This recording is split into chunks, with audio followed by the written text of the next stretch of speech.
10 साल से कम उम्र के बच्चे हैं, क्या उनमें भी डिप्रेशन या एंजाइटी हो सकता है? पेरेंट्स हैं वो चाहते हैं कि हम अपने बच्चों के दोस्त फ्रेंड बन के रहें, लेकिन मार्क्स उनको 99% ही चाहिए थे। कोई बच्चा एकेडमिकली अच्छा है तो ही वो अच्छा है। जो मम्मियां हैं वो पापा से ज़्यादा फिजिकली अब्यूज करती हैं। बच्चों को अपोजिट जेंडर के प्रति अट्रैक्शन होता है। 80% ऑफ द टाइम्स उनका कुछ रिलेशनशिप इशू ही रहता है। फोन देखना बच्चों पर सीधे तौर पर इसका असर नेगेटिव पड़ता है। बिल्कुल अनफिल्टर्ड एक्सपोजर है और उसको ऐसा लगता है कि जो इंटरनेट में दिख रहा है that is the reality. Sex education पर हम बात नहीं करते हैं। हमारे कंट्री में तो I don't think so sex education जैसा कुछ एग्जिस्ट भी करता है। मेल या फीमेल को लगता है कि उसके अंदर कोई सेक्सुअल प्रॉब्लम है, कोई ऐसी बीमारी है, तो उस समय उसको सबसे पहले क्या करना चाहिए? कोई मेडिकल प्रॉब्लम तो नहीं है। अगर वो सब कुछ ठीक ठाक है then you should definitely see a psychiatrist और सेक्सोलॉजिस्ट। कई सारे डिवोर्स हैं या फिर रिलेशनशिप में जो ब्रेकअप देखने को मिलते हैं, उसमें एक बड़ी वजह सेक्सुअल डिसऑर्डर है। इरेक्टाइल डिसफंक्शन है या पार्टनर का इंटरेस्ट नहीं आ रहा है तो सामने से भी उतना अच्छा रिस्पॉन्स नहीं आता है, जिसकी वजह से उनकी सेक्सुअल लाइफ हैम्पर होती है। ज़्यादा पॉर्न देखना क्या सेक्सुअल बीमारी को बढ़ाता है? एडल्ट मूवीज देखते हैं तो उसमें जो आपका एक्सपोजर रहता है चीज़ों को लेके, उसकी वजह से फिर आपका जो परफॉर्मेंस रहता है, आपका जो एक्सपीरियंस रहता है, जो सेटिस्फैक्शन रहता है, वो अफेक्ट होता है। क्या रोना मेंटल हेल्थ के लिए अच्छा होता है? जब आप रोते हैं तो आपको बहुत बेहतर महसूस होता है। क्या अल्कोहल कंजप्शन भी मेंटल हेल्थ पर असर करता है? अल्कोहल कंजम्पशन का बहुत बड़ा रोल है मेंटल डिसऑर्डर्स में। क्या कुछ लिमिट है कि कुछ लिमिट में ली जाए तो थोड़ा सा असर उसका ठीक रहे? अराउंड 30 ml ऑफ वाइन ये आपके हार्ट को हेल्दी रखता है। बाकी आप ओकेजनली करते हो तो I mean that is your choice. अगर किसी को आदत हो चुकी है अल्कोहल लेने की डेली की, क्या इसका कोई इलाज है कि इसकी आदत को छुड़ाया जाए? इंटरनेट पर जाते हैं, देखते हैं एक है, उसके साथ में 4 सिम्टम और देखते हैं और फिर उन सिम्टम्स को भी हम अपने अंदर ढूंढने लगते हैं। किसी को सिम्टम आया कि स्लीप में डिस्टर्बेंस हो रही है, आपने फटाफट गूगल कर लिया कि स्लीप डिस्टर्बेंस हो रही है, वो आपको 50 बीमारियां गिना देगा कि आपको क्या प्रॉब्लम हो रही है। बट प्रॉब्लम शायद ये थी कि रात कमरे में मच्छर ज़्यादा थे। सो रहे होते हैं, अचानक से नींद टूटती है, देखते हैं तो सीने की धड़कन बढ़ी हुई होती है, तो इसके पीछे की क्या वजह है? जो आपने बताया ये नाइट टेरर के फॉर्म में होता है।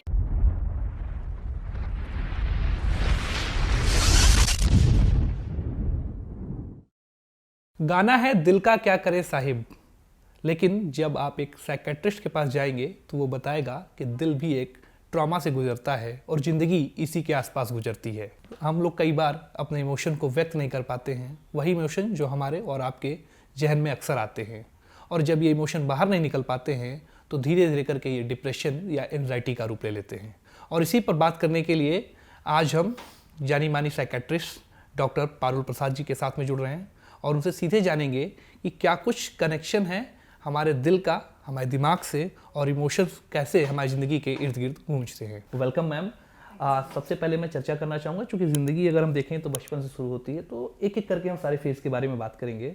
बचपन की बात की जाए, जब कहते हैं कि बच्चे हंसते हैं, खेलते हैं, बच्चे कुछ सोचते नहीं हैं, उनका मन बहुत साफ होता है, क्या ऐसे में जो छोटे बच्चे हैं, खासतौर पर 10 साल से कम उम्र के बच्चे हैं, क्या उनमें भी डिप्रेशन या एंजाइटी हो सकता है?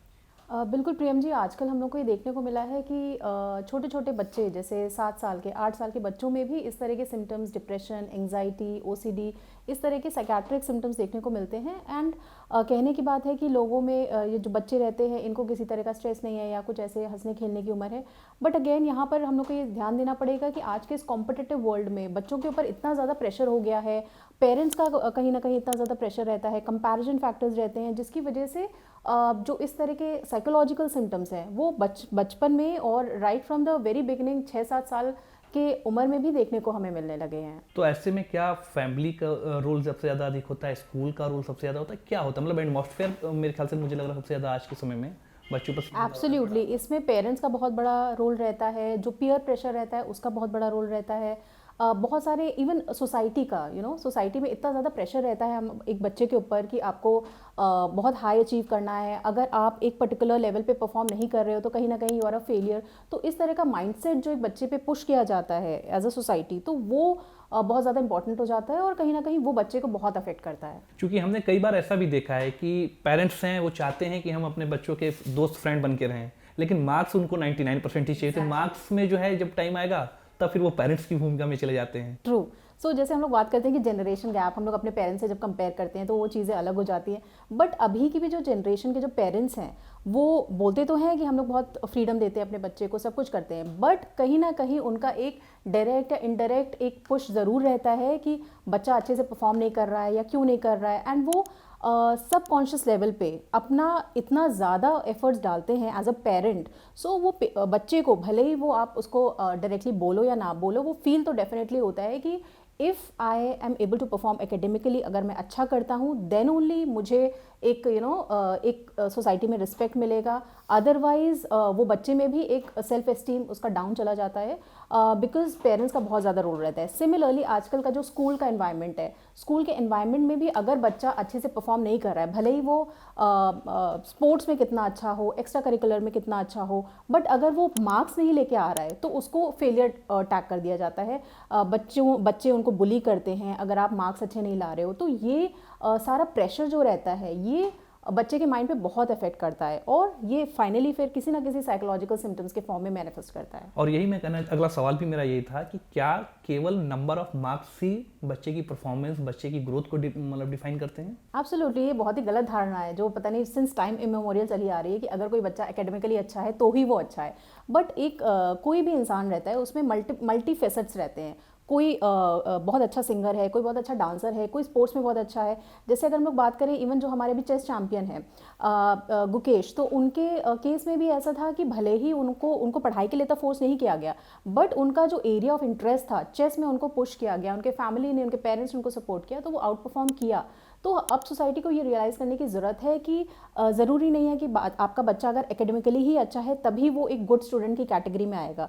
उसका जो भी टैलेंट है आप उसको पुश करिए, उसको निखारने की कोशिश करिए, और इससे बच्चे का कॉन्फिडेंस भी डेवलप होता है।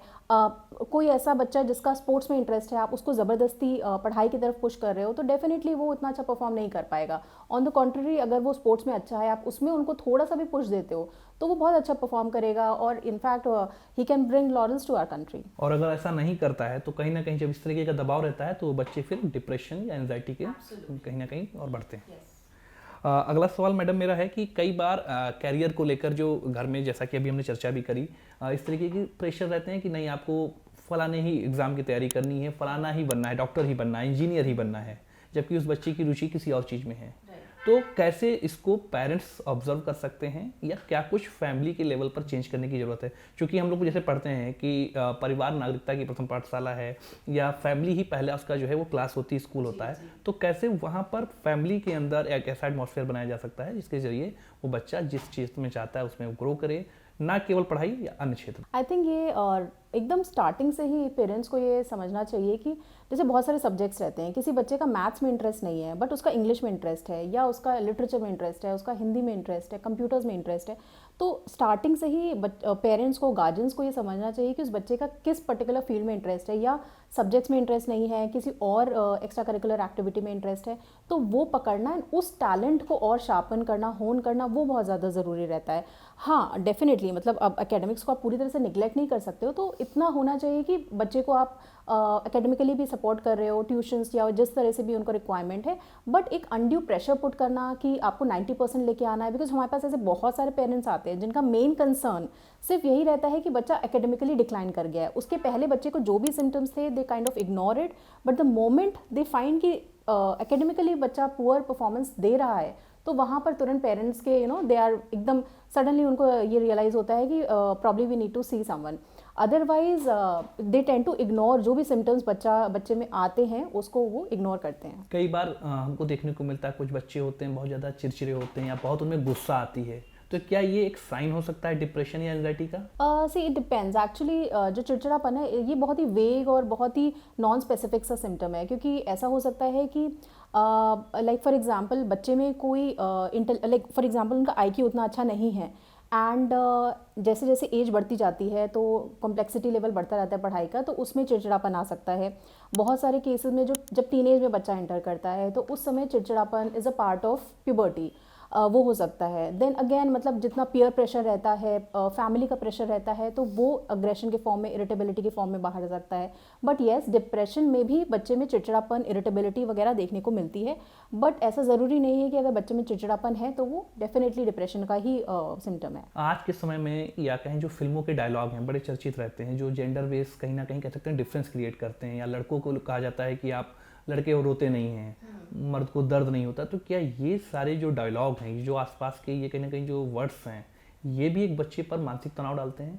एब्सोल्युटली हमारे सोसाइटी में ये मतलब जो जेंडर नॉर्म्स हैं कि मेल्स है तो उनका ये चीज़ होनी चाहिए, फीमेल्स है तो ये होना चाहिए, ये बहुत ज़्यादा रिजिड है। और बच्चे को right from the very beginning जैसे बोला जाता है कि लड़के होके कैसे रो रहे हो, इवन फ्रेंड सर्कल में बुली किया जाता है, अगर किसी ने भी थोड़ा सा भी इमोशनल होने की कोशिश करी तो ये डेफिनेटली इम्पैक्ट करता है। फिर over a period of time जो मेल्स रहते हैं वो अपने इमोशंस को सप्रेस करना स्टार्ट कर देते हैं। कभी भी उनको कुछ फील होता है तो वो शायद एक्सप्रेस नहीं कर पाते हैं, वो over a period of time वो बॉटल्ड अप इमोशंस जो आपके रहते हैं वो साइकोलॉजिकल सिम्टम्स के फॉर्म में बाहर आते हैं। एंड इनफैक्ट इतनी बार ऐसा हुआ है कि ड्यूरिंग द सेशन जो पेशेंट्स रहते हैं, मेल पेशेंट्स, वो जब रोते हैं तो that is probably the first time they have ever cried in their life, तो वो उनके लिए पहला एक्सपीरियंस होता है रोने का। एंड बिकॉज उनको ये बचपन से बोला जाता है कि आप रो नहीं सकते हो बिकॉज आप कहीं ना कहीं वीक हो जाओगे या आप वीक दिखोगे, और उस एक बैगेज को लेके मेल जब आगे बढ़ते हैं तो उनके लिए वो बहुत अफेक्ट करता है। क्या इसीलिए कहा जाता है कि जो मेल होते हैं वो उनमें इमोशन कम होते हैं या वो इमोशन को शो नहीं कर पाते? एग्जैक्टली, क्योंकि उन्होंने इमोशंस को अपना सप्रेस करना और दबाना सीख लिया है ओवर द इयर्स। और यही वजह है कि वो आगे चल के कहीं ना कहीं कई बार डिप्रेशन या ऐसी बीमारियों का भी रूप लेती है। अगला क्वेश्चन मैम है, जब एक कहीं ना कहीं हम देखते हैं फीमेल को लेकर भी इसी तरीके से होता है कि उनको कहा जाता है कि आपको पढ़ाई करनी है, घर का काम करना है, अंधेरा होने से पहले घर आ जाना है, तो ये एक छोटी बच्ची जो अभी ग्रो कर रही है, जो बाहर निकलना देख रही है, सीख रही है, और उस पर जब इस तरीके की चीज़ें या इस तरीके के कह सकते हैं कि फिल्टर्स लगाए जाते हैं तो उसका कैसे असर होता है? जब जितने भी restrictions as a society impose होते हैं फीमेल्स पे तो वो आपका जो ग्रोथ पोटेंशियल है उसको कम कर देता है, बिकॉज आपके सामने बहुत सारे चैलेंजेस, बहुत सारे लिमिटेशंस हो जाते हैं कि आपको एक पर्टिकुलर लिमिट में रह के ही परफॉर्म करना है। जैसे फॉर एग्जांपल अगर कोई ऐसे बहुत सारे बच्चे रहते हैं इवन हमारे रूरल एरियाज़ में जो बाहर स्टडीज़ के लिए नहीं जा पाते हैं, बिकॉज उनके यहाँ स्कूल हो सकता है 10th स्टैंडर्ड तक हो, बट 12th स्टैंडर्ड के लिए थोड़ा सा बाहर जाना है, उस वजह से उनकी पढ़ाई तक मिस आउट हो जाती है। अगर आपकी पढ़ाई आगे तक नहीं हो पा रही है तो डेफिनेटली आपका कॉन्फिडेंस बहुत गिर जाता है, आप कहीं ना कहीं बहुत सप्रेस टाइप के रहने लगते हो, तो ये आपका पर्सनालिटी को पूरी तरह से चेंज कर देता है। तो ये जो सोसाइटी के जो नॉर्म्स हैं जो फीमेल्स पे लगाए जाते हैं चाहे वो मेल्स पे लगाए जाते हैं, तो वो आपकी पूरी ग्रोथ को, आपकी पर्सनालिटी को बहुत बहुत हद तक अफेक्ट करता है, वो लाइफ टाइम आपके साथ रहता है। एक कहीं मैं पढ़ रहा था, मैंने देखा कि उसमें लिखा हुआ था कि जो मम्मियां हैं वो पापा से ज़्यादा फिजिकली अब्यूज करती हैं, कितना आप इस बात को मानते हैं? So probably this is a bias because see what happens is जो फीमेल्स रहती हैं, जो मदर्स रहती हैं, वो मोस्ट ऑफ द टाइम्स अपने बच्चे के साथ रहती हैं। बट अगर हम लोग फादर की बात करें तो फादर हार्डली जैसे जॉब पे जाते हैं, उसके बाद जब घर आते हैं तो कम टाइम के लिए रहते हैं। सो कहीं ना कहीं ये देखने को मिला है जो छोटे बच्चे रहते हैं वो फादर के लिए ज़्यादा अटैच रहते हैं, क्योंकि उनसे कभी स्कोल्डिंग नहीं मिलती है, कभी डांट नहीं पड़ती है, कभी मार नहीं पड़ती है फादर से। बट मदर्स अगर कंटिन्यूसली बच्चे के साथ हैं तो वो कहीं ना कहीं एक सेंस ऑफ ये फ्रस्ट्रेशन भी बिल्डअप हो जाता है over a period of time, या थ्रेशोल्ड उनका इतना क्रॉस हो जाता है, तो वो it has got more to do with जो बॉन्ड रहता है वो बच्चे के साथ। सो आई थिंक ये जो मिथ या I don't know whether it is actually the reality, but ये जो भी है ये इसी चीज़ से अराइज करता है, क्योंकि जो टाइम है स्पेंट विद द इन्फेंट या विद द चाइल्ड वो ज़्यादा रहता है in the mother's as compare to the father's. बात करेंगे जैसे 15 से 20 साल या 25 साल की जो उम्र होती है, जिसको टीन एज में हम लोग जानते हैं, उस बीच में कई बार होता है कि बच्चों को अपोजिट जेंडर के प्रति अट्रैक्शन होता है। तो क्या ये भी कहीं ना कहीं, क्योंकि इस बात को शायद वो घर में भी या अपने दोस्तों से जल्दी नहीं शेयर कर पाते हैं, उनको लगता है कि इसको बताएंगे तो घर पे डांट पड़ेगी या अन्य चीज़ें, तो क्या इसका भी साफ तौर पर सीधा असर है बच्चों पर? बिल्कुल है, क्योंकि जो हमारे पास ये टीनेज ग्रुप में जो भी अडोलेसेंस जो हमारे पास प्रेजेंट करते हैं, I think 80% of the times उनका कुछ रिलेशनशिप इशू ही रहता है, whether they are in a relationship जो कि अच्छा नहीं है and it is being toxic, या फिर they have just come out of a relationship, they have just broken up. उसकी वजह से उनको they go through a lot of trauma, उनको स्ट्रेस रहता है जिसके रिगार्डिंग वो डिप्रेशन, एंग्जाइटी या अदर साइकोलॉजिकल डिसऑर्डर्स से वो लोग जूझ रहे होते हैं। सो येस, डेफिनेटली जो रिलेशनशिप इशूज़ हैं उसमें बहुत स्ट्रॉन्ग रोल रहता है। एंड एट टाइम्स कभी कभी ऐसा भी रहता है, specially in the case of males की वन साइडेड अट्रैक्शन है, सामने से रेसिप्रोकेशन नहीं मिल पा रहा है, उसकी वजह से अग्रेशन, फ्रस्ट्रेशन बिल्डअप हो रहा है, एंड उसकी वजह से वो कुछ किसी गलत एक्टिविटी में इन्वॉल्व हो रहे हैं। तो ये सारे इश्यूज़ डेफिनेटली रहते हैं हमारे इस एज ग्रुप में। इंटरनेट का ज़माना है और सारी चीज़ें इंटरनेट पर बहुत आसानी से उपलब्ध हैं, तो कई बार हम लोग उसको हेल्प लेते हैं पॉजिटिव वे में, लेकिन कई बार हमने देखा है जो बच्चे हैं जो अभी ग्रो कर रहे हैं, 20 साल में हैं या 15 से लेकर 20 के बीच में हैं, कई बार वो जिस तरीके से पॉर्न की साइट्स हैं वो अवेलेबल है, तो क्या उनको देखना, पॉर्न देखना बच्चों पर सीधे तौर पर इसका असर नेगेटिव पड़ता है? बिल्कुल, इसका जितने भी अडल्ट साइट्स रहती हैं उसका बहुत ही नेगेटिव इम्पैक्ट पड़ता है बच्चे के डेवलपिंग ब्रेन पे, क्योंकि उस समय जो ब्रेन रहता है वो बहुत ही ज़्यादा मैलिएबल रहता है, वो चीज़ों को बहुत जल्दी ग्रास्प और अब्जॉर्ब करता है और उसको ऐसा लगता है कि जो इंटरनेट में दिख रहा है दैट इज़ द रियलिटी। तो उनको ये नहीं समझ में आता है डिफरेंस कि ये दिस इज़ बीइंग डायरेक्टेड, ये शूटिंग के बाद हुआ है या इसके पीछे 10 इंस्ट्रक्शंस गए हैं, तो उनके लिए वो रियलिटी रहता है। अगर वहाँ से उनको उस बारे में इंफॉर्मेशन मिल रही है और वो रियल लाइफ में अप्लाई करते हैं, फिर उनके एक्सपेक्टेशंस के हिसाब से उनको जो भी है रिजल्ट नहीं मिल पाता है, तो उससे वो frustration later on in life होता है। एट द सेम टाइम जो भी इस तरह के साइट्स विजिट करते हैं उनमें अग्रेशन, वॉयलेंस और इस तरह के जो फैक्टर्स हैं वो भी देखने को मिलते हैं, बिकॉज इतना ज़्यादा एक्सपोजर रहता है और बिल्कुल अनफिल्टर्ड एक्सपोजर है, क्योंकि आपके सामने क्या आ रहा है क्या नहीं आ रहा है, you have no idea. And उसकी वजह से बहुत सारी ऐसी चीज़ें होती हैं जो नॉर्मलाइज हो जाती हैं, जो शायद सोसाइटी में नॉर्मल नहीं है, बट आप ऑनलाइन देखते हो तो आपको लगता है ये सब तो चीज़ें नॉर्मल है। तो कहीं ना कहीं बच्चे के दिमाग में ये चीज़ जाती है कि अगर हम ऐसा कुछ कर रहे हैं तो उसमें कोई बहुत बड़ी चीज़ नहीं है। Like for example even adult sides पे अगर रेप है तो उसको भी they have kind of sensualised it, कि बहुत मतलब बहुत नॉर्मलाइज करके पेश किया गया है। तो that impacts your growing brain और वो नेगेटिवली इम्पैक्ट और हिंडर करता है हमारे एडोलेसेंस को। और ये कहीं ना कहीं पूरे लाइफ टाइम फिर चलता है, क्योंकि मुझे लग रहा है इस टाइम पे जो भी चीज़ें हम देखते हैं, सोचते हैं, जो दिमाग में बसती हैं हमारे, वो लाइफ टाइम हम उसी तरीके से चीज़ों को लेकर रिएक्ट करते हैं। जो भी इंसान अपने अडल्ट एज में है that is a reflection of their past. तो बचपन में over the period of time उन्होंने जो भी गेन किया है, जो भी गैदर किया है, वही उनका रिफ्लेक्ट होता है उनके बाकी के अडल्टहुड वाले बिहेवियर में। क्या इसके पीछे की वजह है कि सेक्स एजुकेशन पर हम बात नहीं करते हैं, ना वो हमारे सब्जेक्टिव है, ना हमारे फैमिली में उस पर डिस्कस किया जाता है? तो क्या इन सब चीज़ों के पीछे की वजह सेक्स एजुकेशन में कमी भी है? जी बिल्कुल। हमारे कंट्री में तो I don't think so sex education जैसा कुछ एग्जिस्ट भी करता है। तो जो भी बच्चों को इन्फॉर्मेशन मिलती है वो ईदर थ्रू देयर पीयर्स, अपने खुद के फ्रेंड सर्कल में, जो कि उनका भी इन्फॉर्मेशन कहाँ से आई होगी, एंड इंटरनेट से, जिसपे इनडिस्क्रिमिनेट एक्सपोजर रहता है किसी भी चीज़ को लेके। तो ये बहुत नेगेटिवली अफेक्ट करता है, बिकॉज उसमें आपको सही इन्फॉर्मेशन नहीं मिलती है, आधी अधूरी इन्फॉर्मेशन, मिस इन्फॉर्मेशन, जिसकी वजह से जो प्रॉपर उनको एक इन्फॉर्मेशन मिलनी चाहिए वो नहीं मिल पाती। और क्या इसी वजह से वो अपने मन में उठे हुए सवालों का जो जवाब है वो पोर्नोग्राफी से पाने लगते हैं? एब्सोल्युटली, बिकॉज जब ग्रोइंग अप ईयर्स में बच्चे के मन में बहुत क्यूरियोसिटी रहती है, ईगरनेस रहती है, उसको नए नए चीज़ें पता चलती हैं एंड उसको ये जिज्ञासा रहती है जानने के लिए।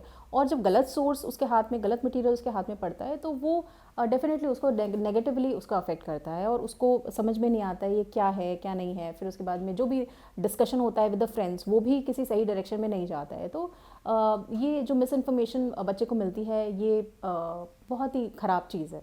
सेक्सुअल जो बीमारियां हैं, क्या लगता है ये सारी जो हैं वो केवल शारीरिक हैं या फिर ये मेंटली तौर पे भी उनका असर सीधे तौर पे देखने को मिलता है? So right Priyam ji, so most of the sexual disorders जो हमारे रहते हैं they have a psychological origin. क्योंकि जब हम लोग बात करते हैं किसी भी तरह की सेक्सुअल एक्टिविटी की तो उसमें माइंड का, हमारे दिमाग का बहुत इंपॉर्टेंट रोल रहता है। Because when we talk about the first phase of the sexual cycle जिसमें अराउजल होता है वो हमारे माइंड से ही होता है। तो अगर आप परेशान हैं या गुस्से में हैं तो उस समय आपका अराउजल ही नहीं हो पाएगा। एंड अगर आपका अराउजल नहीं हो पाता है तो then it gives rise to various sexual disorders like erectile dysfunction, lack of libido और ये सारी चीज़ें रहती हैं। जबकि आपका physically you are absolutely okay, आप बिल्कुल हेल्दी हो, आपको कोई डायबिटीज़, हाइपरटेंशन, कोई भी फिजिकल इश्यूज़ नहीं है, बट बिकॉज आप साइकोलॉजिकली ठीक नहीं हो, स्ट्रेस्ड आउट हो या आपको डिप्रेशन है या एंग्जाइटी है, कोई और भी प्रॉब्लम है, तो उसकी वजह से आप परफॉर्म डेफिनेटली नहीं कर पाओगे। जब अगर किसी मेल या फीमेल को लगता है कि उसके अंदर कोई सेक्सुअल प्रॉब्लम है, कोई ऐसी बीमारी है, तो उस समय उसको सबसे पहले क्या करना चाहिए?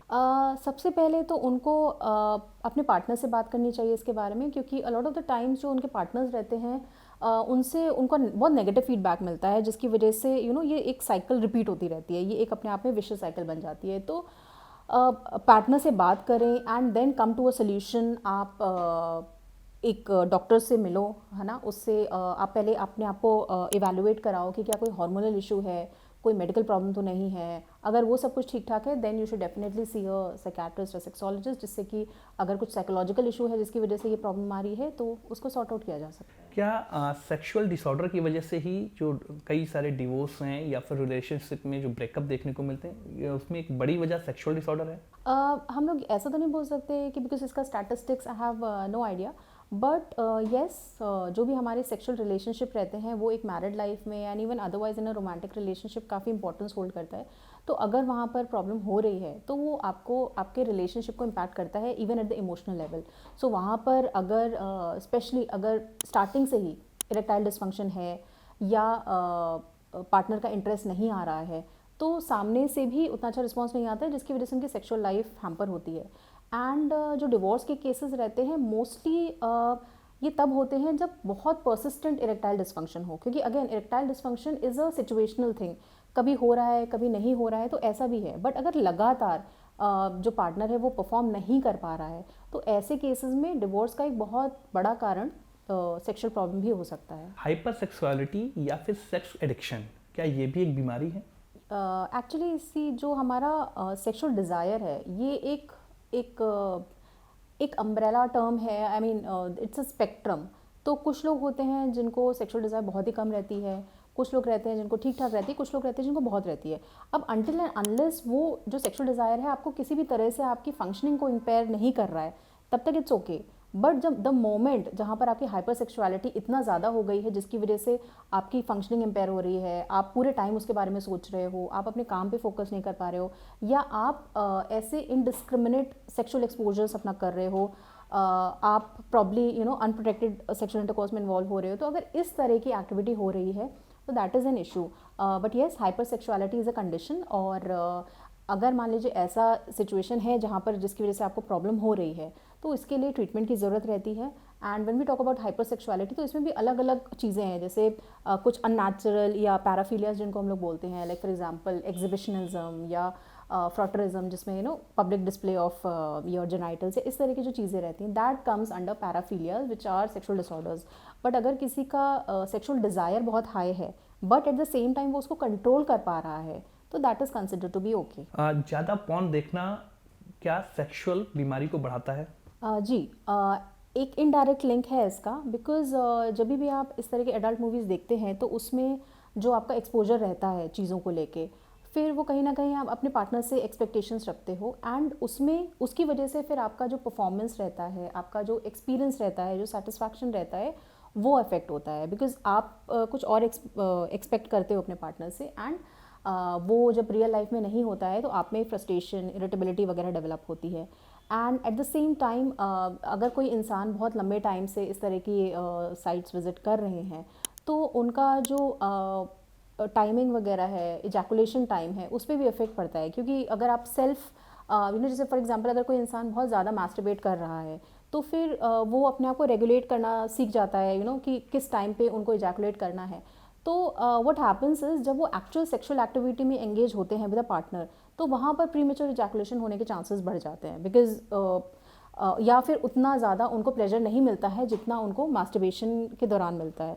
सो ये कहीं ना कहीं अगेन उनके एक्सपीरियंस को बहुत अफेक्ट करता है। रोने के लिए कई बार कहा जाता है, क्या रोना मेंटल हेल्थ के लिए अच्छा होता है? बिल्कुल, जब भी आपको अंदर से इमोशंस आ रहे हैं तो उस चीज़ को वेंट आउट करना बहुत ज़्यादा ज़रूरी होता है। जब आप अपने इमोशंस को लेट गो करते हो तो एक फीलिंग ऑफ जो बर्डन रहता है, आपका जो हैवी हार्ट रहता है, तो उसमें बहुत आपको रिलैक्स मिलता है। तो जब भी आपको ऐसा फील हो रहा है कि आप बहुत ओवरबर्डनड हो तो always just let out your emotions, cry. और जब आप रोते हैं तो आपको बहुत बेहतर महसूस होता है। और इनफैक्ट हमारे सेशंस में जब patients they bare out their feelings तो वो उसके साथ में एक इमोशनल आउटफ्लो होता ही है एंड दैट उसके बाद पेशेंट भी थोड़ा रिलैक्स हो जाते हैं and you start feeling better. So crying is a very important aspect of human behaviour. अगर आप नहीं रोते हैं तो इसका मतलब आप अपने फीलिंग्स को सप्रेस कर रहे हैं। फिर जब आप अपने फीलिंग्स को सप्रेस करते हैं तो वो किसी और फॉर्म में बाहर आता है। तो you should definitely express your emotions. जब भी आपको मौका लगता है, आप रोना चाहते हैं, तो उसको दबाने की या रोकने की कोशिश मत करिए। क्या अल्कोहल कंजप्शन भी मेंटल हेल्थ पर असर करता है? अल्कोहल कंजम्पशन का बहुत बड़ा रोल है मेंटल डिसऑर्डर्स में, बिकॉज अगर लॉन्ग टर्म अगर कोई क्रॉनिक अल्कोहल ले रहा है उसके आई कैन एन्यूमरेट मतलब थाउजेंड्स ऑफ डिसऑर्डर्स, जो कि मैं फिजिकल इलनेस की तो बात ही नहीं कर रही हूँ, मैं मेंटल इलनेस की बात कर रही हूँ। सबसे इंपॉर्टेंट जो बहुत लॉन्ग टर्म अल्कोहल लेते हैं उनके में डेल्यूजन ऑफ जेलसी, यानी अपने ही पार्टनर के लिए, अपने स्पाउस के लिए उनको एक शक पैदा होना कि उनका किसी और के साथ अफेयर चल रहा है, डेल्यूजनल लेवल, बहुत स्ट्रॉन्ग बिलीफ कि इनका अफेयर चल रहा है डिस्पाइट नो एविडेंस, कोई उनके पास सबूत नहीं है, कुछ नहीं है, बट उनको पूरा बिलीफ रहता है। तो ये बहुत कॉमन एक चीज़ है जो हम लोग को क्रॉनिक अल्कोहलिक्स में देखने को मिलती है, जिसकी वजह से डेफिनेटली उनकी मैरिटल लाइफ डिस्टर्ब हो जाती है, वो अपने पार्टनर को बाहर नहीं जाने देते हैं, पूरा आए दिन डोमेस्टिक अब्यूज़ होता है, वायलेंस होता है। सेकेंड चीज़ है, क्रॉनिक अल्कोहलिक्स में डिप्रेशन होने के चांसेस बहुत हाई रहते हैं, because long term consumption of alcohol leads to depression. उसके अलावा एंग्जाइटी डिसऑर्डर्स, उसके अलावा आपका जो स्ट्रेस लेवल रहता है वो लगातार बना हुआ रहता है। तो अल्कोहल लेने से आपका जो ओवरऑल फंक्शनिंग रहती है वो बहुत इफेक्ट होती है। इन द लॉन्ग रन जब आप बहुत साल से लगातार अल्कोहल लेते जाते हो तो आपको ओल्ड एज में डिमेंशिया या अल्कोहल से रिलेटेड एमनीजिया वगैरह यानी कि भूलने की समस्या वो भी देखने को मिलती है। साथ ही साथ जब ऐसे पेशेंट्स जो अल्कोहल लेते हैं, बिकॉज यूजुअली वो लोग और कुछ अपने खाने पीने पे ध्यान नहीं देते हैं, डाइट पे ध्यान नहीं देते हैं, तो उसमें थायमीन डेफिशिएंसी भी देखने को मिलती है, जिसकी वजह से उनका जो ओवरऑल फंक्शनिंग रहता है वो बहुत अफेक्ट होता है। तो इसलिए alcohol I think is one of the worst thing to have as far as mental illnesses is concern. क्या कुछ लिमिट है कि कुछ लिमिट में ली जाए तो थोड़ा सा असर उसका ठीक रहे? एक्चुअली ऐसा बोला जाता है कि अराउंड 30 ml ऑफ वाइन ये आपके हार्ट को हेल्दी रखता है, बट जब हम लोग मेंटल इलनेस की बात करते हैं तो it's always better to abstain from alcohol of any kinds, क्योंकि यू नेवर नो कि जैसे बहुत सारे पेशेंट्स रहते हैं जिनको अल्कोहल डिपेंडेंस है, तो वो एक बीमारी है। वो आई मीन अगर आप उस पेशेंट को कभी एक बार भी आप अल्कोहल दोगे तो फिर वो उससे सेटिस्फाई नहीं हो पाएगा, अब उसका वो वापस से पूरा चेन स्टार्ट हो जाएगा। सो इसलिए ऐसे पेशेंट्स के लिए तो it's a big no. And बाकी आप ओकेजनली करते हो तो I mean that is your choice, but as okay है, लेकिन रेगुलर वाला ओके नहीं? रेगुलर वाला तो बिल्कुल भी ओके नहीं है। And as a doctor I would suggest कि एकदम टोटली बिग नो। ओके, अगर किसी को आदत हो चुकी है अल्कोहल लेने की डेली की, क्या इसका कोई इलाज है कि इसकी आदत को छुड़ाया जाए? या किसी और नशे की आदत हो चुकी है, सिगरेट की है, तो ये बड़ी कॉमन आज के समय में देखने को मिलती हैं, लेकिन जो एडिक्टेड हो चुके हैं वो कहते हैं कि हम चाहते हैं लेकिन हम छोड़ नहीं पाते हैं। जी जी, तो जैसे अब इतने साल से आप कोई भी चीज़ लेते हो तो आपके ब्रेन के जो रिसेप्टर्स रहते हैं, आपकी बॉडी जो रहती है वो उस सब्सटेंस के प्रेजेंस को यूज टू हो जाती है। अब सडनली आप उसको नहीं लेते हो तो आपकी बॉडी में विड्रॉल सिम्टम्स आते हैं, जिसकी वजह जो बहुत प्रॉब्लमेटिक रहते हैं, जिसकी वजह से आपको वापस से वो सब्सटेंस लेना पड़ता है। जैसे फॉर एग्जांपल कोई अल्कोहलिक है, वो इतने टाइम से अल्कोहल ले रहा है, अगर सडनली वो स्टॉप करेगा तो उसके हाथों में ट्रेमर्स आएंगे, चिड़चिड़ापन होगा, नींद में दिक्कत आएगी, एंग्जाइटी होगी, इवन सीजर्स भी, फिट्स भी पड़ सकते हैं, डिलीरियम में जा सकता है। तो अगर सडनली स्टॉप करेंगे तो वो डेफिनेटली आपके लिए हार्मफुल रहेगा। सिमिलरली स्मोकिंग के लिए जो लोग बहुत क्रॉनिक स्मोकर्स हैं, अगर आप उनको सडनली बोलोगे आप स्मोक मत करो तो दैट इज़ नॉट पॉसिबल, क्योंकि आपका ब्रेन और आपका जो पूरा बॉडी है वो अडाप्ट हो गई है to the presence of that substance in your body. So ideally तो you should definitely seek consultation. आपको प्रॉपर मेडिकल असिस्टेंस चाहिए इस चीज़ को डिटॉक्स और ग्रेजुअली टेपर ऑफ करने के लिए। मेडिकेशन भी है एब्सोल्युटली। हमारे इस तरीके की जो चीज़ होती है, कहते हैं ना कि ड्रिंक नहीं किया तो उलझन सी होने लगी, नींद नहीं आ रही, तो क्या कुछ ऐसे में दवाइयाँ काम रोल करती हैं? बिल्कुल, बहुत अच्छा रोल करती हैं। हमारे अगर जो लोग ऐसे पेशेंट्स हैं जो मोटिवेटेड हैं कि मुझे अल्कोहल छोड़ना है या स्मोकिंग छोड़ना है, तो ऐसी मेडिसिन हैं अवेलेबल हमारे पास जो धीरे धीरे करके वो अल्कोहल को या सिगरेट को सब्स्टिट्यूट करते हैं, और फिर उसके बाद हम लोग वो डिटॉक्स वाला पीरियड रहता है। उसके बाद हम लोग कोई एंटी क्रेविंग एजेंट, मतलब जिससे आपको वो तलब या वो इच्छा नहीं होती है वो सब्सटेंस को लेने की, तो ऐसा हम लोग कोई एजेंट ऐड कर देते हैं, जिसकी वजह से फिर पेशेंट्स को क्रेविंग वगैरह नहीं रहती है, एंड उनको ये नीड नहीं रहती है कि हमें सब्सटेंस जैसे अल्कोहल या स्मोकिंग या कुछ भी करने की ज़रूरत है। इसके लिए क्या सेल्फ मोटिवेशन ही ज़रूरी है,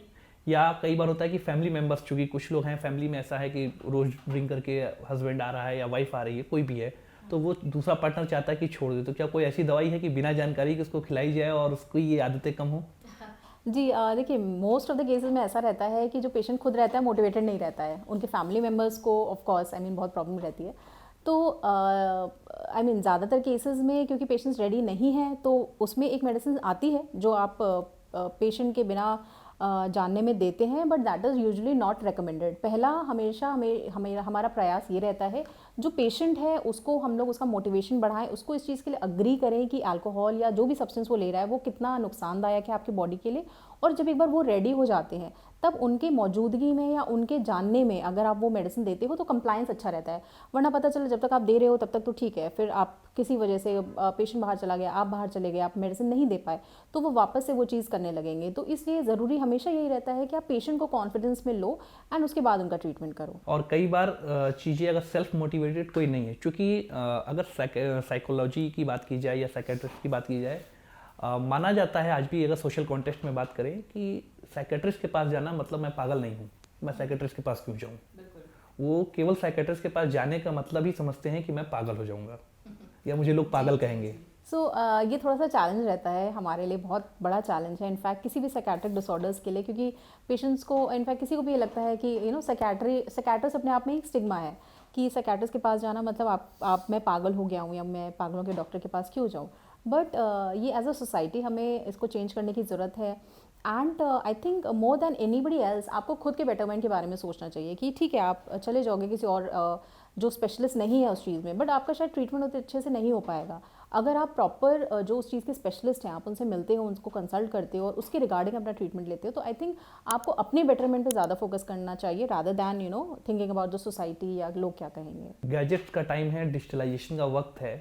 कई लोगों में देखा है कि बैठे होते हैं और अचानक से अपना वो मोबाइल को लॉक करेंगे, अनलॉक करेंगे, मैसेज देखेंगे, कोई मैसेज नहीं आया है फिर मोबाइल लॉक करेंगे, या नेटवर्क चला गया, बैटरी डिस्चार्ज हो गई तो घबराहट होने लगती है। तो क्या ये भी कोई एक बीमारी है? बिल्कुल, इसको अभी ये बिकॉज अभी जो डिजिटलाइजेशन हुआ है हमारे कंट्री में, पूरे वर्ल्ड में, ग्लोबली, सो उसकी वजह से ऐसे बहुत सारी प्रॉब्लम्स हैं, साइकोलॉजिकल प्रॉब्लम्स जो गैजेट से रिलेटेड है। जैसे आपने बात करी नोमोफोबिया, ठीक है, यानी कि नो मोबाइल फोबिया। आपके आसपास अगर आपका मोबाइल नहीं है तो आपको एंग्जाइटी होने लगती है, आपको लगने लगता है कि ऐसा तो नहीं कुछ इंपॉर्टेंट इन्फॉर्मेशन मिस हो रही है। उसकी वजह से आपको विड्रॉल सिम्टम्स, चिड़चिड़ापन, गुस्सा आ रहा है, या आपके पास अगर मोबाइल नहीं है, रिपेयरिंग के लिए गया हुआ है, नींद नहीं आ रही है, अगर इस तरह के सिम्टम्स आते हैं तो this is also psychological disorder. ये नया एंटिटी है बट ये बहुत कॉमनली देखने को मिलता है अगर सडनली किसी के पास से उसका मोबाइल ले लिया जाए। और इसी तरीके से देखने को मिलता है अगर इंटरनेट भी चला जाता है तो लोगों में बहुत टेंशन हो जाती है। अगर इनफैक्ट 1 घंटे के लिए या 2 घंटे के लिए भी इंटरनेट जाता है तो ऑल ऑफ अ सडन सब पैनिक हो जाते हैं।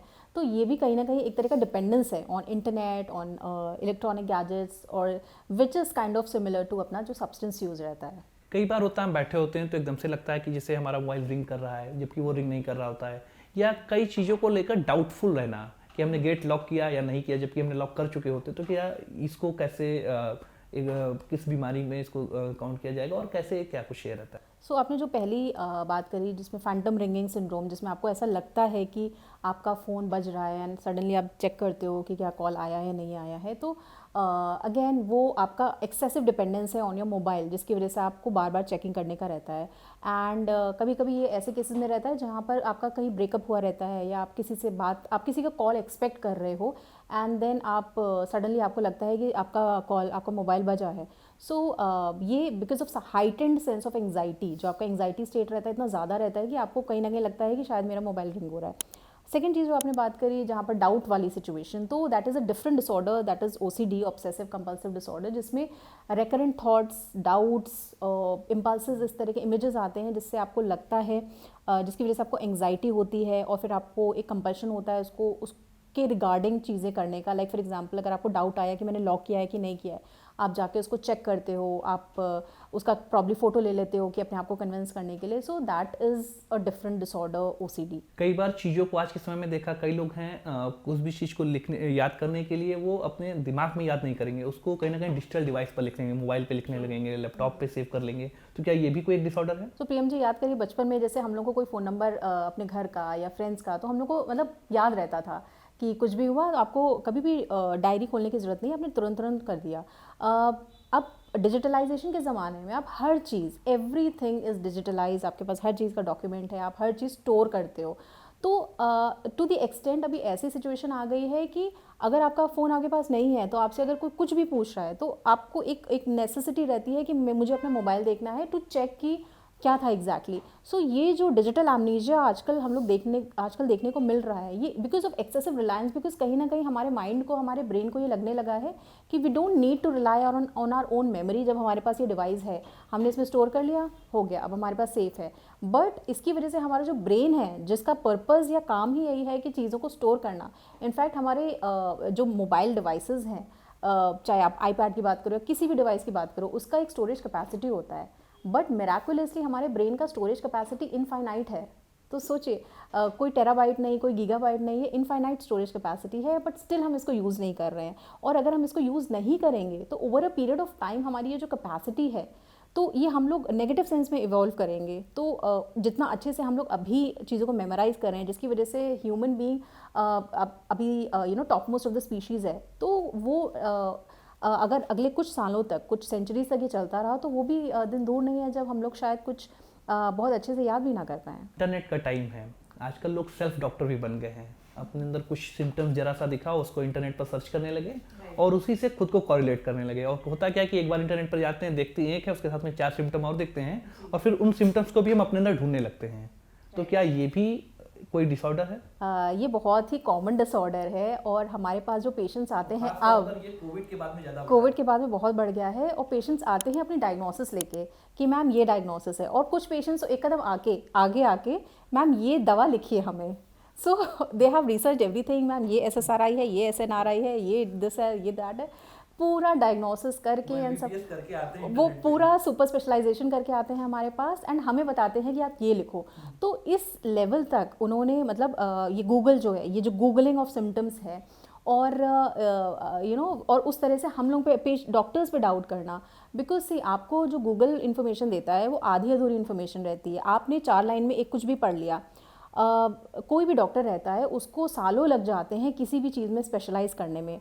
तो यूजुअली क्या होता है, जैसे किसी को सिम्टम आया कि स्लीप में डिस्टर्बेंस हो रही है, आपने फटाफट गूगल कर लिया कि स्लीप डिस्टर्बेंस हो रही है, वो आपको 50 बीमारियां गिना देगा कि आपको क्या प्रॉब्लम हो रही है। बट प्रॉब्लम शायद ये थी कि रात कमरे में मच्छर ज़्यादा थे। सो इस तरह से अपने आप को सेल्फ डायग्नोस करके फिर एंग्जाइटी में चले जाना। हेडेक है, गूगल आपको सबसे पहले दिखाएगा कि ट्यूमर है ब्रेन में।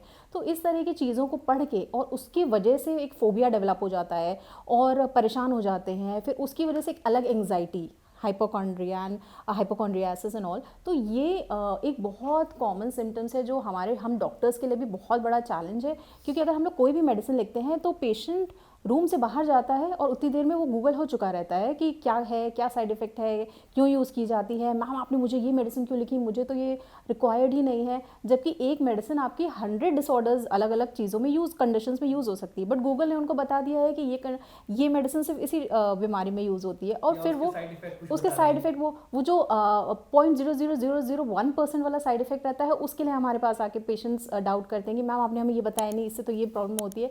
तो it is a huge challenge for us उनको ये बताना, समझाना। तो I think with the advent of जो ये डिजिटल टेक्नोलॉजी है, हमारे profession it's really complicated, and इसकी वजह से जो पेशेंट्स हैं वो भी काफ़ी सफ़र कर रहे हैं। बिकॉज अगर आप गूगल करोगे, अपने सिम्टम्स करते रहोगे, तो आपको अननेसेसरी का एंग्जाइटी होगा, आप परेशान हो जाओगे, एंड फिर अननेसेसरी का डॉक्टर कंसल्टेशंस आप करोगे। कई बार होता है हम अपने आसपास की जो खबरें देखते हैं, तो आजकल व्हाट्सएप यूनिवर्सिटी भी चल गई है, तो व्हाट्सएप यूनिवर्सिटी पर कई बार है नेगेटिव खबरें हमको देखने को मिलती हैं, फेक खबरें देखने को मिलती हैं, और उसकी वजह से कुछ लोग उससे खुद को सीधे तौर पर कॉरिलेट कर लेते हैं और उनके मन में डर आ जाता है। खासतौर पर मैंने कई ऐसे लोगों को देखा है, फीमेल्स हैं, कहीं रेप की घटना हुई तो वो उस खुद को कॉरिलेट करने लगते हैं कि नहीं हम जाएंगे तो हमारे साथ भी ऐसा हो सकता है। तो क्या ये सब चीज़ें भी कोई एक डिसऑर्डर के तौर पर है या ये कॉमन है? सो ऐसे जो भी लोग रहते हैं जो बहुत वल्नरेबल हैं, जो बहुत ज़्यादा एंग्शियस रहते हैं, बेस लाइन पे ही जिनकी एंग्जाइटी बहुत ज़्यादा रहती है, और या फिर वो लोग इमोशनली बहुत वोलेटाइल हैं, या बहुत ससेप्टेबल हैं, तो ऐसे लोगों में अगर कोई भी नेगेटिव न्यूज़ आती है तो वो उनको बहुत हिट करता है। या अगर किसी का ऐसा पास्ट एक्सपीरियंस कुछ रहा है, किसी का ऐसा कोई पास्ट ट्रॉमा रहा है, तो कोई भी इस तरह की न्यूज़ उनका जो एक्सपीरियंस, बैड एक्सपीरियंस रहा है, उसको ट्रिगर कर देता है। तो बट हाँ, ये डेफिनेटली है कि अगर मान लीजिए बहुत ज़्यादा नेगेटिव न्यूज़ अगर आप सुन रहे हो, स्पेशली जैसे कोविड टाइम्स में था, जो इतना ज़्यादा नेगेटिव न्यूज़ थी, उसकी वजह से जो ऑलरेडी प्री डिस्पोज पेशेंट्स थे उनमें एंग्जाइटी और डिप्रेशन के चांसेस, और इवन इलनेस एंग्जाइटी डिसऑर्डर के बहुत चांसेस। डूम स्क्रोलिंग बेसिकली जैसे आप माइंडलेसली स्क्रॉल करे जा रहे हो है, एंड उसकी वजह से आपको ये नेगेटिविटी आती है आपके अंदर, so that is what doom scrolling is. सो रहे होते हैं, अचानक से नींद टूटती है, देखते हैं तो सीने की धड़कन बढ़ी हुई होती है।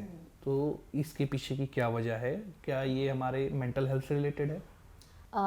सो जब भी हम लोग सोते हैं तो बहुत सारी ऐसे स्लीप रिलेटेड कंडीशंस रहती हैं जो नॉर्मल होती हैं। जैसे फॉर एग्जांपल कुछ ऐसे लोग रहते हैं जो रात में दांत घिसते हैं सोते वक्त, या कुछ लोग ऐसे रहते हैं जिनको रात में बोलने की प्रॉब्लम होती है, या कुछ लोग ऐसे रहते हैं जिनको रात में चलने का रहता है सोते समय। तो इसी तरह से नाइटमेयर्स यानी कि डरावने सपने देखना, तो ये सब नॉर्मल पार्ट एंड पार्सल है जब तक ये बहुत एक्सट्रीम या सिवियर नहीं हो गया है, या स्लीप वॉकिंग इतना नहीं हो गया जिसकी वजह से आप घर से बाहर निकल जा रहे हो या बाकी लोग उससे डिस्टर्ब हो रहे हैं।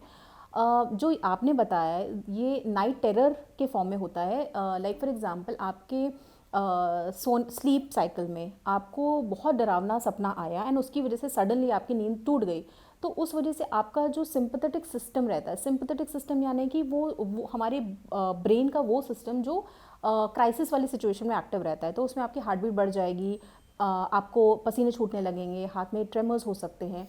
तो ये नाइट टेरर्स की वजह से हो सकता है। इनफैक्ट हमारे स्लीप साइकिल के दो पार्ट्स रहते हैं, NREM स्लीप और REM स्लीप। REM स्लीप में हमारा ब्रेन एक्टिव रहता है बट बॉडी आपकी इनएक्टिव रहती है। NREM स्लीप में आप डीप स्लीप में रहते हो। तो जब भी ये प्रॉब्लम होती है नाइट टेरर्स, तो ये NREM स्लीप के दौरान होती है जब आप डीप स्लीप में होते हो एंड सडनली अगर आपको वो कोई डरावना सपना आया जो जिसकी वजह से यूजुअली ऐसा होता है जहाँ आप मर रहे होते हो या जहाँ पर कुछ किसी का डेथ का यूजुअली रहता है, तो उसके बाद आप जब चौंक के उठते हो तो ये समस्या देखने को मिलती है। अगर ये रेकरेंट है तो इट इज़ अ डिसऑर्डर, अगर वंस इन अ वाइल हो रहा है तो इसके लिए कोई ट्रीटमेंट की ज़रूरत नहीं है। सुसाइड के केसेस बहुत आजकल बढ़ रहे हैं, तो उसके पीछे की क्या वजह आप बेसिकली मानती हैं? क्योंकि कई बार हमने इस समय देखा है जो खबरें आ रही हैं कई बार देखने को मिलता है, तो उनके पीछे की मूल वजह क्या? फांसी लगाना भी, या फांसी लगाने के विचार कई बार होते हैं ऐसे हमारे मन में आते हैं, कोई चीज़ में हमारा मन खराब हुआ, या सपोज दैट रिलेशन हमारा ब्रेकअप हुआ, या जॉब चली गई, कुछ ऐसी चीज़ें हैं, लोन ज़्यादा हो गया, मन में आता है कि हम फांसी लगा लें। तो क्या ये भी कोई बीमारी है? तो सुसाइड दो तरह के रहते हैं, एक होता है इम्पल्सिव सुसाइड और दूसरा होता है किसी साइकोलॉजिकल डिसऑर्डर की वजह से। इम्पल्सिव सुसाइड मतलब किसी का रिजल्ट आया बहुत ख़राब था, कोई फेल हो गया तो उसकी वजह से उसने ऐसा कुछ कर लिया, या किसी का बहुत एक्सट्रीम लड़ाई झगड़ा हो गया तो उस तरह का in the heat of the moment वो स्टेप लेना, तो दैट इज़ इम्पल्सिव सुसाइड। दूसरा because of some psychological illness, जैसे किसी को डिप्रेशन है, एंग्जाइटी है, स्किज़ोफ्रेनिया है, बाइपोलर डिसऑर्डर है, जहाँ पर आपको लगता है कि suicide is the only option, उसके अलावा हमारे पास कुछ बचा नहीं है, या लॉन्ग स्टैंडिंग स्ट्रेस, जैसे आपने बताया कोई इतना ज़्यादा डेट में चला गया है, इतना ज़्यादा लोन हो गया है कि उसे अब लगता नहीं है कि किसी भी तरह से उसका कुछ सोल्यूशन हो सकता है, तो ऐसे केसेस में सुसाइड जो रहता है वो देखने को मिलता है। But this is definitely not normal, suicidal thoughts आना इज़ नॉट नॉर्मल। बहुत सारे लोग इसको नॉर्मलाइज कर देते हैं कि सुसाइडल थॉट्स आ रहे हैं, but that is definitely not normal and इसके regarding you should definitely seek help. और बाकी इसके अलावा जैसे आपने बताया इसके इंसिडेंस या प्रेवलेंस इतना ज़्यादा बढ़ गया है, तो ये जो हमारा लेस देन 20 जो स्टूडेंट्स का एज ग्रुप है इसमें सुसाइड के केसेस बहुत ज़्यादा बढ़ गए हैं, because as we have already talked about it earlier कि जो सोसाइटल प्रेशर रहता है related to their career, related to their academics, वो एक इम्पॉर्टेंट कॉन्ट्रीब्यूटिंग फैक्टर रहता है। इसके अलावा जो अभी आजकल की जो एक कॉम्पिटिटिव वर्ल्ड हो गया है जहाँ पर आपको प्रोफेशनली पर्सनली हर तरह से आप पे इतना ज़्यादा प्रेशर रहता है टू डू योर बेस्ट, और अगर कहीं से भी आप दूसरे से कुछ कम हो तो आपके अंदर वो चीज़ एक आ जाती है कि आप you are lesser than somebody else, hopelessness, helplessness वाली feeling, lack of support system, क्योंकि पहले हमारे पास जॉइंट फैमिली होती थी, सब लोग रहते थे आपके लिए आपके पास, बट अभी जब से न्यूक्लियर फैमिली हो गई है तो आप हो, आपके स्पाउस हैं, बच्चे हैं, उसकी वजह से सपोर्ट सिस्टम भी कहीं ना कहीं कम हुआ है। जो इतना रश है हमारी लाइफ में, इतना ज़्यादा स्ट्रेस है, फिज़िकल एक्टिविटीज़ पे ज़्यादा ध्यान नहीं दे पाना, मेडिटेशन, योगा जैसी एक्टिविटीज़ पे ज़्यादा ध्यान नहीं दे पाना, तो कहीं ना कहीं लोगों का थ्रेशोल्ड भी कम हो गया है।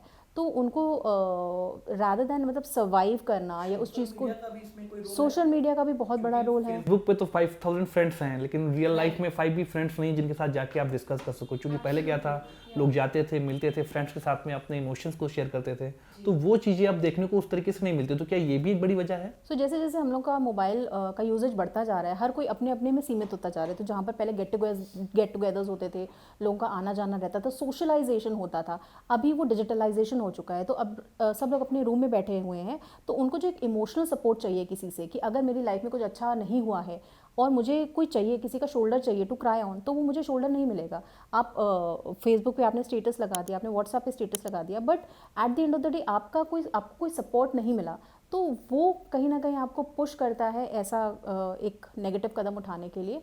बट आई थिंक इसके लिए जागरूकता बहुत ज़रूरी है सब में, और हम सभी को एज अ सोसाइटी इसके लिए आगे आना चाहिए कि कभी भी हमें अगर ऐसा लगता है कि किसी को कोई ऐसे सिम्टम से जूझ रहा है, तो उनको एक डॉक्टर के पास लेके जाए, उनका प्रॉपर ट्रीटमेंट स्टार्ट किया जाए। कि हाँ, ऐसा होता है कि किसी को फीवर आया तो सबको पता है कि पीसीएम खा लेनी है, चोट लग गई है तो एंटीसेप्टिक लगा लेना है, डेटॉल लगा लेना है। लेकिन जब आप इमोशनली हर्ट हुए हैं, इमोशनली आपको चोट लगी, तब आपको नहीं पता है कि व्हाट कैन आई डू। तो उस केस में फिर बहुत ज़रूरी हो जाता है एक फ्रेंड का रोल, फैमिली का रोल, क्योंकि अभी भी बहुत सारे ऐसे लोग हैं जो उस चीज़ को इग्नोर करते हैं कि ठीक है, क्या हो गया, इतनी कोई बड़ी बात तो नहीं है। या बहुत जब जैसे कोई इंसान है वो डिप्रेशन में चला गया है, तो लोग उसको फोर्स करते हैं कि तुम बाहर निकलो, बाहर क्यों नहीं निकल रहे हो, तुम अच्छा महसूस करोगे। बट जो इंसान क्लिनिकल डिप्रेशन से जूझ रहा है, उसके लिए वो पॉसिबल ही नहीं है कि वो अपना नॉर्मल रूटीन कर पाए, इतना एनर्जी नहीं रहता है। तो ऐसे केस में हम लोग को सपोर्टिव होना चाहिए और समझना चाहिए कि वो एक बीमारी से जूझ रहे हैं, और उनको सिर्फ ये बोल देना कि बाहर निकल के तुम फ्रेंड्स के साथ घूमो या पिज़्ज़ा खा के आओ और मूड ठीक हो जाएगा, वो that is not the reality. क्या साइंस एंड डिप्रेशन के, एंजाइटी के बेसिक, जिनको देख के आप या हम जान सकें कि मुझे अब यहाँ पे ज़रूरत है सी टू से साइकेट्रिक? राइट। सो डिप्रेशन के कुछ साइंस सिम्टम्स जो हम लोग को सबको वॉच आउट करने चाहिए, जैसे कि लो मूड रहता है, परसिस्टेंट लो मूड, हमेशा मन उदास है, किसी भी चीज़ से कोई प्लेजर नहीं मिल पा रहा है, कोई अच्छी न्यूज़ भी हुई, किसी ने कुछ खुशखबरी दी तो भी आप लो रह रहे हो, आप कुछ थोड़ा सा भी काम कर रहे हो आप एकदम थकान महसूस कर रहे हो, मतलब बेड पे ही लेटे रहने का मन करता है, आपको बिस्तर से उठने का भी मन नहीं कर रहा है, ब्रश नहीं करने का मन कर रहा है, you are not taking shower together for months together, आपका एनर्जी लेवल एकदम डाउन रहता है, और आपका जो चीज़ें जिनमें आपका पहला इंटरेस्ट आता था, चाहे वो सिंगिंग हो, डांसिंग, या जो भी आपकी हॉबीज़ थी, पढ़ाई लिखाई, उसमें आपका बिल्कुल इंटरेस्ट नहीं है, आपका स्लीप में डिस्टर्बेंस है, भूख आपको कम लग रही है, आपको फ्यूचर एकदम डार्क और नेगेटिव लगने लगता है कि एज इफ कुछ लाइफ में बचा ही नहीं है, जीना किसके लिए या क्यों जीना है, या my life is not worth living, इस तरह के थॉट्स आना, अपने पास्ट को लेके आपको गिल्ट आने लगता है कि मैंने पहले जो भी किया है वो सब गलत था, या मैंने इतनी सारी गलतियाँ की, या मैंने अपनी पूरी लाइफ में कुछ भी अच्छा नहीं किया है, इस तरह के थॉट्स आना, और कांस्टेंट वरी करना। तो ये सारे अगर सिम्टम्स आप में प्रेजेंट है फॉर मोर देन 2 वीक्स, 2 हफ्ते से ज़्यादा, तो I mean you should definitely seek help for this. Anxiety की अगर हम लोग बात करें, तो एंग्जाइटी में ओवर थिंकिंग का एक कॉम्पोनेंट रहता है, जिसमें आप हर छोटी छोटी चीज़ को लेके बहुत ज़्यादा सोचने लगते हो, बहुत सारे इफ़्स एंड बट्स आ जाते हैं, और फ्यूचर को लेके कि अगर ऐसा हो गया तो, वैसा हो गया तो, ये नहीं हुआ तो, इसको लेके बहुत सारे थॉट्स दिमाग में चलते हैं, और हर छोटी चीज़ को लेके आप बहुत ज़्यादा सोचने लगते हो, जिसकी वजह से आपकी नींद में भी डिस्टर्बेंस होती है, जिसकी वजह से आपका काम भी हैम्पर होता है, जिसकी वजह से आपको फिजिकल सिम्टम्स भी आते हैं, जैसे हाथों में पसीना, कंपन जैसा फील होना, या ज़्यादा मतलब हार्ट बीट बहुत तेज़ फील होना। तो ये सारे सिम्टम्स एंग्जाइटी की वजह से हो सकते हैं। क्या डिप्रेशन और एंजाइटी हार्ट अटैक या ब्रेन हेमरेज जैसी बीमारियों का भी कारण बन सकती है? ऐसे बहुत सारे फैक्टर्स रहते हैं जो दोनों में कॉमन रहते हैं। जैसे फॉर एग्जांपल अगर कोई इंसान है जिसका बहुत सेडेंटरी लाइफस्टाइल है, जो दिन भर बैठा हुआ है, सो ये ऐसा हो सकता है कि कोई डिप्रेशन का इंसान है जो लॉन्ग स्टैंडिंग डिप्रेशन से जूझ रहा है, तो उसका बहुत सेडेंटरी लाइफस्टाइल हो सकता है, जिसकी वजह से वो हार्ट अटैक को जन्म दे सकता है। बट अगर हम लोग ऐसे बात करें इंडिपेंडेंटली, इनमें आपस में कोई बहुत बड़ा कोरिलेशन नहीं रहता है। बट येस, अगर किसी को हार्ट अटैक हो चुका है तो उनमें डिप्रेशन होने के चांसेस बहुत बढ़ जाते हैं, जिसको हम लोग post MI, post heart attack depression हम लोग बोलते हैं। एंड ब्रेन हेमरेज का और डिप्रेशन का आपस में ऐसा कोई कनेक्शन नहीं है। क्या सोशल चेंजेस करने की आवश्यकता है हम लोग को अपने आसपास में? अगर हम लोग साइकोलॉजिकल पॉइंट ऑफ व्यू से बात करें तो एज अ सोसाइटी हमें और थोड़ा ओपन होने की ज़रूरत है, क्योंकि हमारी सोसाइटी में बहुत सारे रूल्स रेगुलेशन स्ट्रिक्टनेस जो कि शायद रिक्वायर्ड भी नहीं है उतना वो प्लेस है, और जो एक फ्रीडम होनी चाहिए विद इन अ फैमिली कि आप किस तरह से कम्युनिकेट करते हो अपने पेरेंट्स के साथ, अपने सिबलिंग्स के साथ, तो वो भी मिसिंग है। तो बच्चा अगर कुछ गलत करता है तो वो डर के मारे अपने पेरेंट्स से ना शेयर करके वो अपने में ही रखता है।